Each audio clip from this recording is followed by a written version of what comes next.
Olá, eu sou a Angel e sejam bem-vindos a esse canal de cortes, relatos, casos criminais, curiosidades, mitologias, lendas, histórias, casos de extraterrestre, entre muitos outros assuntos. Um canal eclético, cada dia estarei trazendo para vocês aqui um conteúdo, um tópico, um tema diferente.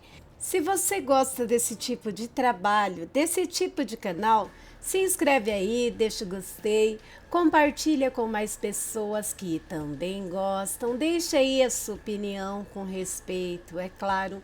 Assista o vídeo até o final, depois vai no sininho das notificações e ative a opção todas. E assim sempre que houver conteúdo novo no canal, você será notificado. E hoje é domingo, dia de domingo com o Drácula, fazendo a leitura do livro Drácula de Bram Stoker, que foi publicado pela editora Pé da Letra.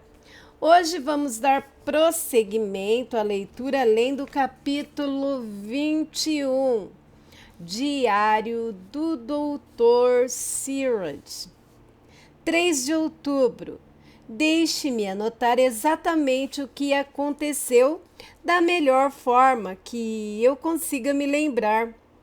Desde meu último registro, nenhum detalhe eu pude me lembrar pode ser omitido.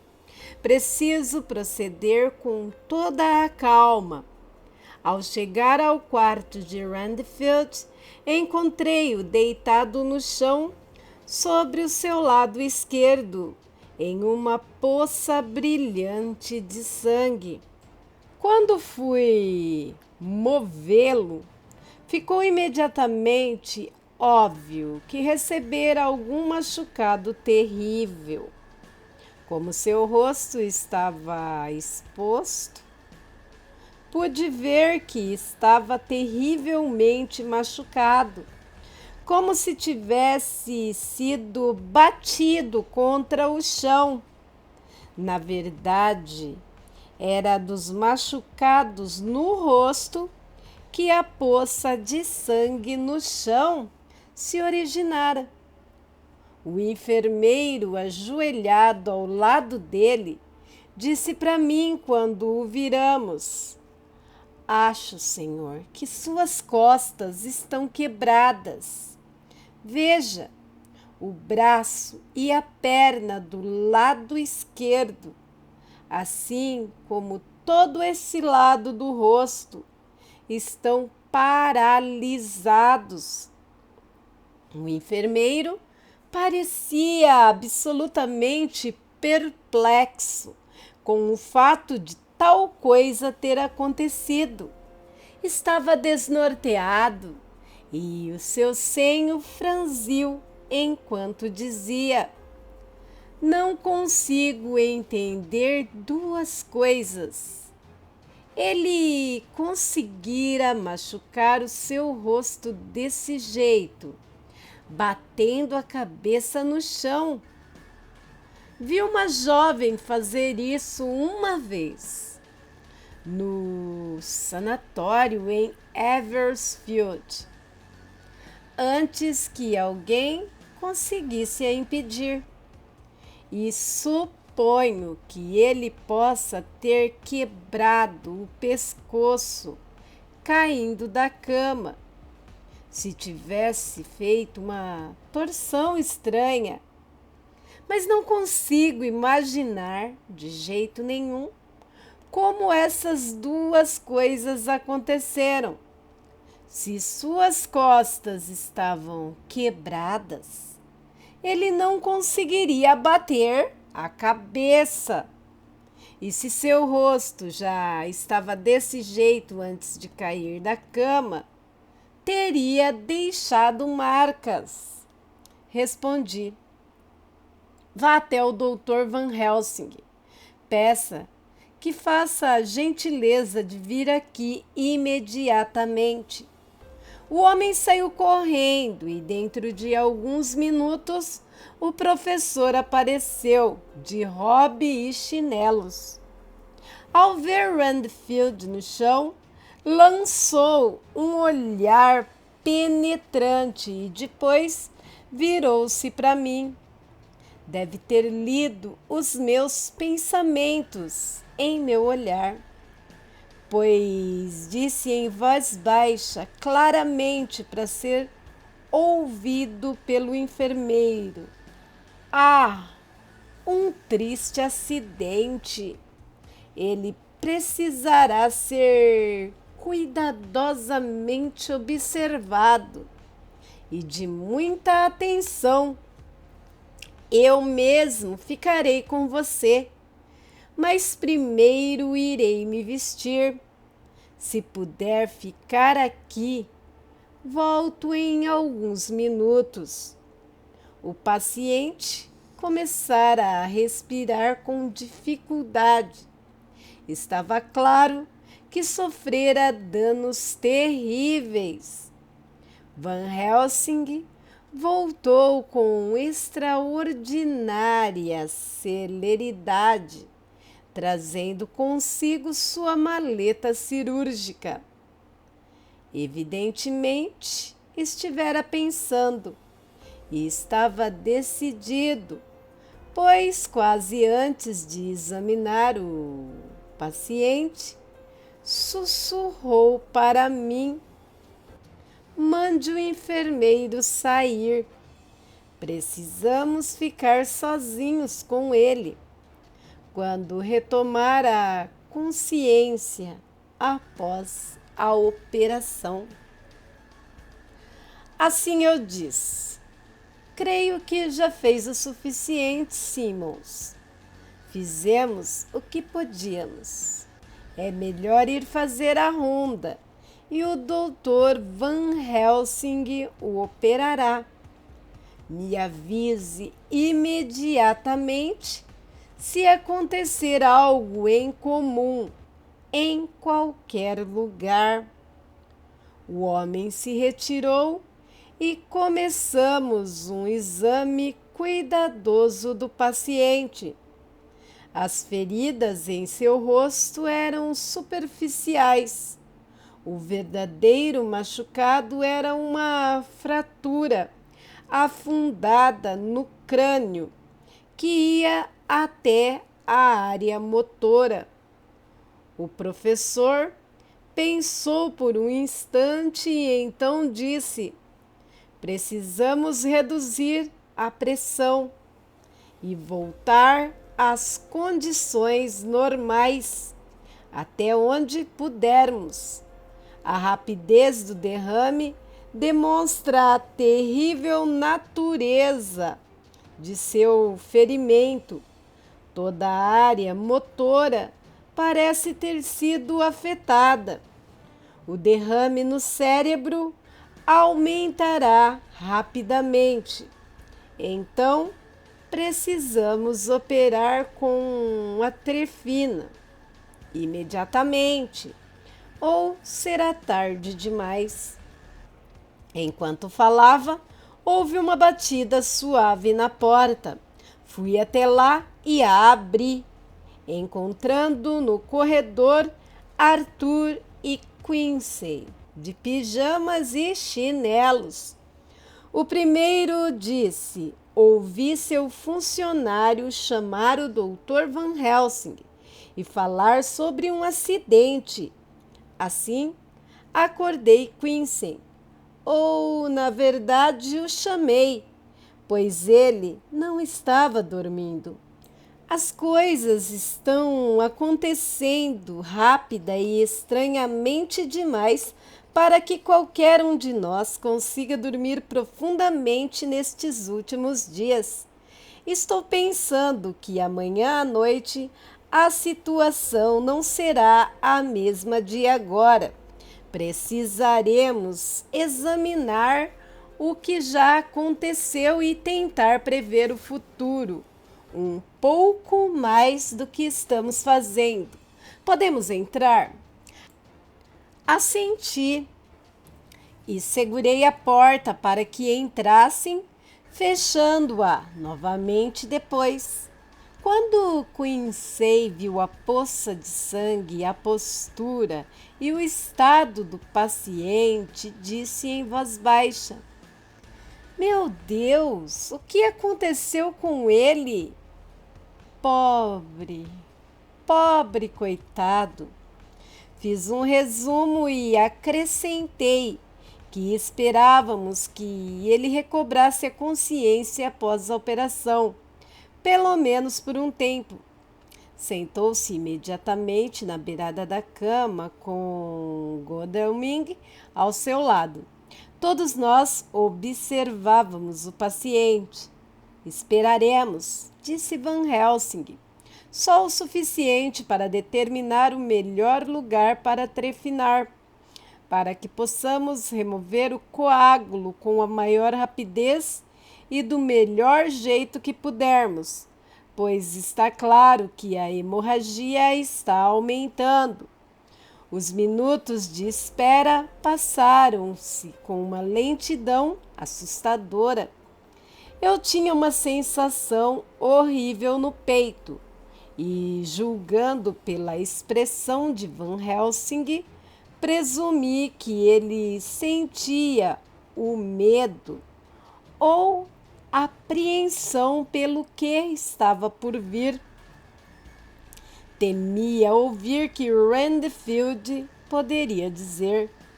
Estava absolutamente assustado só de pensar, mas fora tomado pela convicção do que estava por vir, da mesma forma de como lera os homens que ouvem o chamado da morte.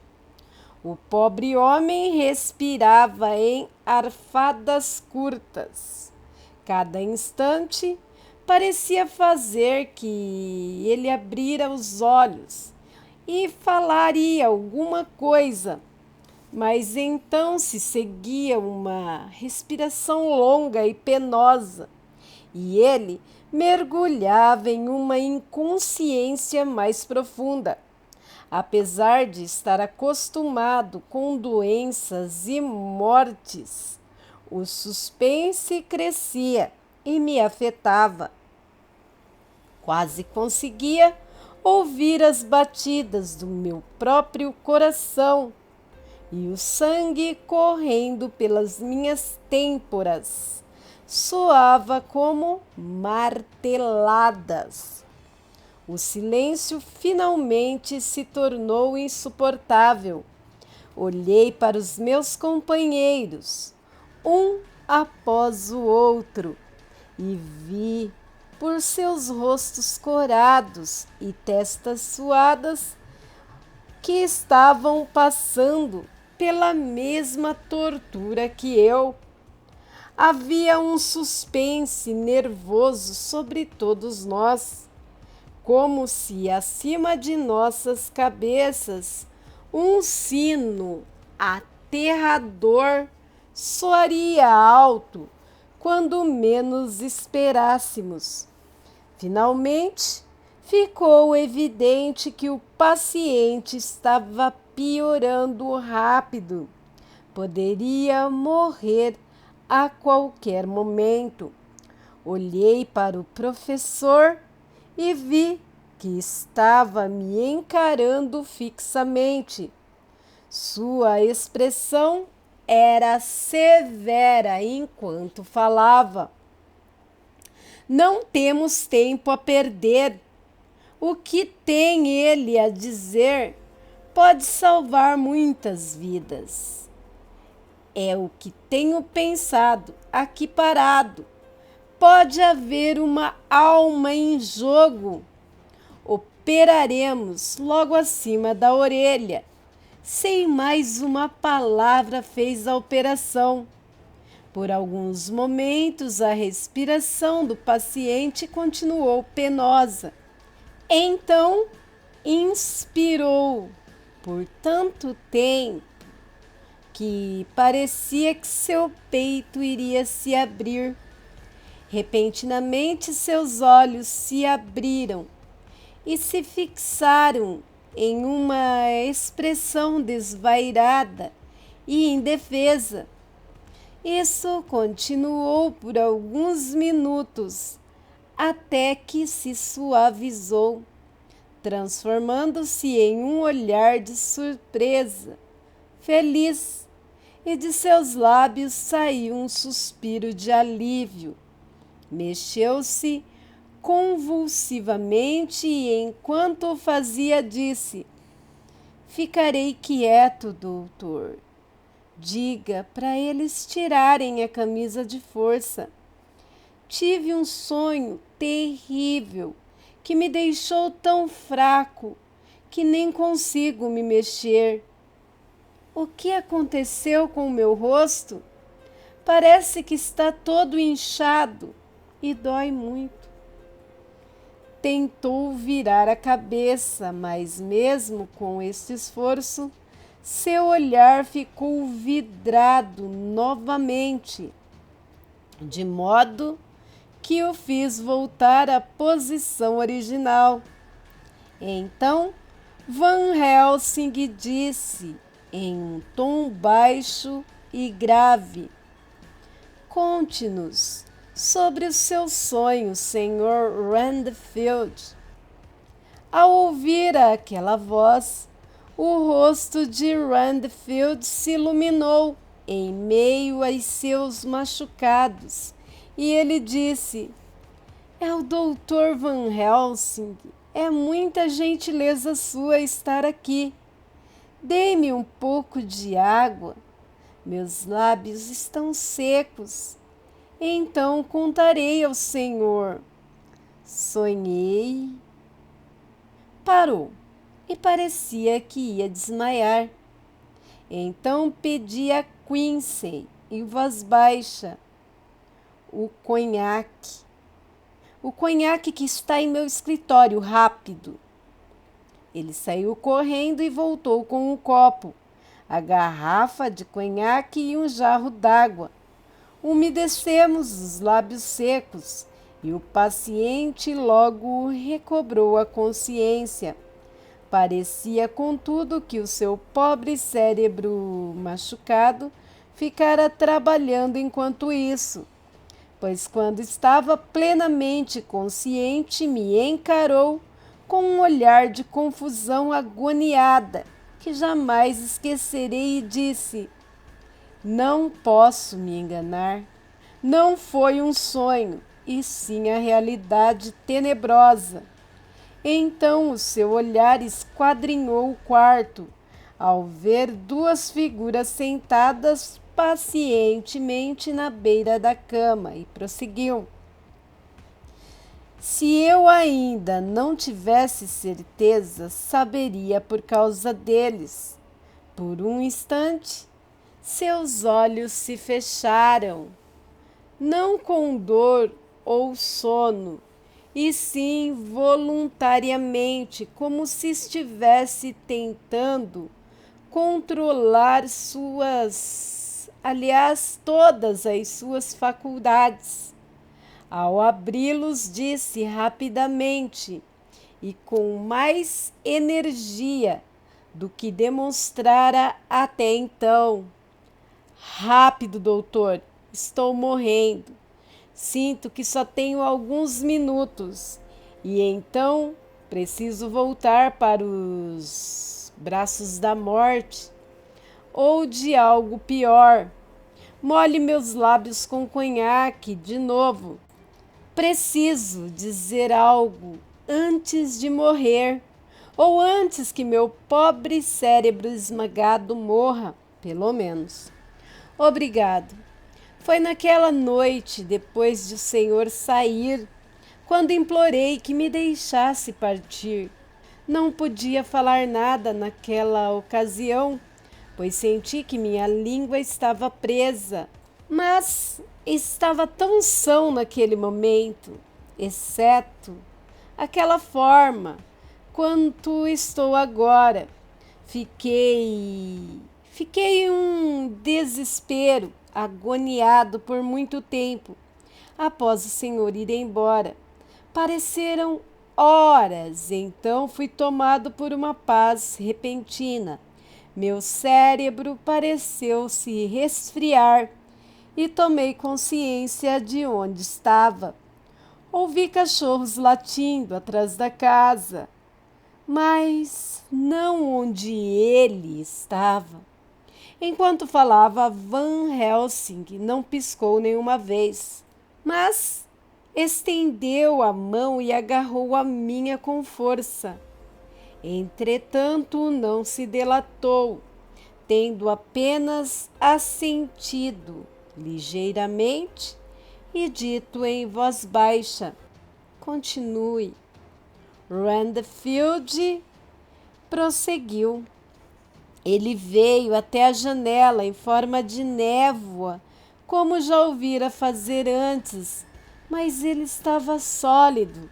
Na ocasião, não era um fantasma, e seus olhos eram ferozes como de um homem irritado.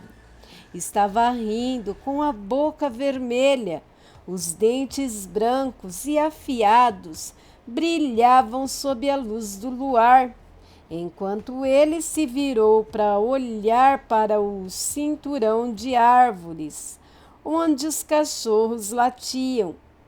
Não pedi que ele entrasse de início, apesar de saber que ele queria, como sempre quis. Então ele começou a me fazer promessas, não com palavras, mas sim com ações. Foi interrompido por uma palavra vinda do professor, como fazendo com que as coisas acontecessem como costumava.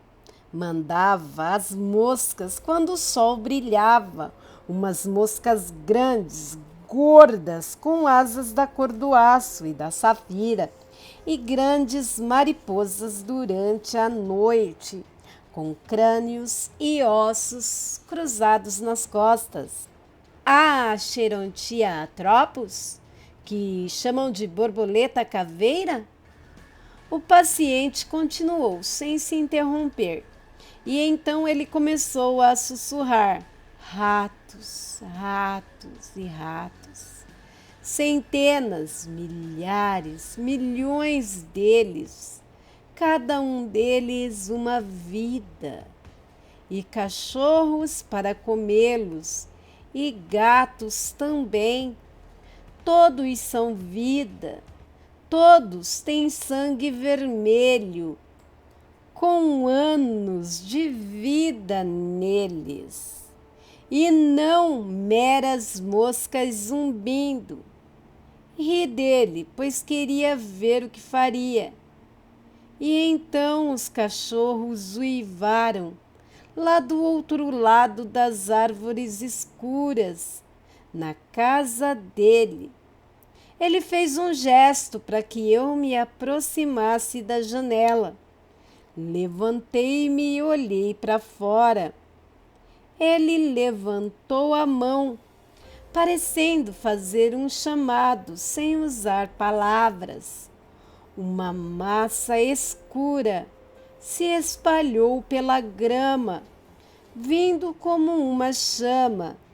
Então, ele moveu a névoa para a direita e para a esquerda, e consegui ver que eram milhares de ratos, com olhos vermelhos, brilhando, como os dele, só que menores. Ele ergueu a mão e todos pararam, e pensei que ele parecia dizer: todas essas vidas te darei, sim, e muitas outras maiores, através de incontáveis eras, se cair de joelhos e me idolatrar. Então, uma nuvem vermelha da cor do sangue pareceu embaçar os meus olhos, e antes que eu soubesse o que estava fazendo, me vi abrindo a janela e dizendo para ele: entre, meu mestre e senhor. Os ratos já haviam desaparecido, mas ele entrou no quarto pela janela, apesar de estar aberta só 1 centímetro, exatamente como a lua acostuma entrar pela menor das frestas, a luz da lua, é claro, e parou na minha frente, em todo o seu porte e esplendor. Sua voz ficava mais fraca, de modo que molhei seus lábios com conhaque novamente. E ele continuou, mas parecia que a sua memória continuara trabalhando durante aquele intervalo, pois sua história estava mais para a frente. Eu estava prestes a dizer-lhe que voltasse para onde parara, mas Van Helsing sussurrou: "Deixe que continue, não o interrompa. Ele não pode voltar e talvez não consiga prosseguir se perder o fio da meada." Ele continuou: "O dia todo esperei notícias dele, mas ele não me mandou nada, nem mesmo uma mosca. E quando a lua saiu, eu estava bastante irritado com ele. Quando deslizou através da janela, apesar de estar fechada, sem nem bater, fiquei bravo com ele. Ele zombou de mim. Seu rosto pálido me olhava pela névoa, com olhos vermelhos brilhando, e ele prosseguiu, como se fosse o dono do lugar e eu não fosse ninguém.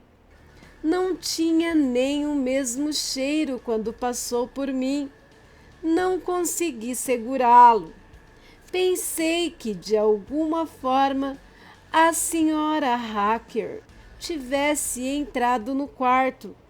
Os 2 homens sentados na cama levantaram-se e vieram até nós, parando atrás dele, para que ele não os visse, mas onde poderiam escutar melhor.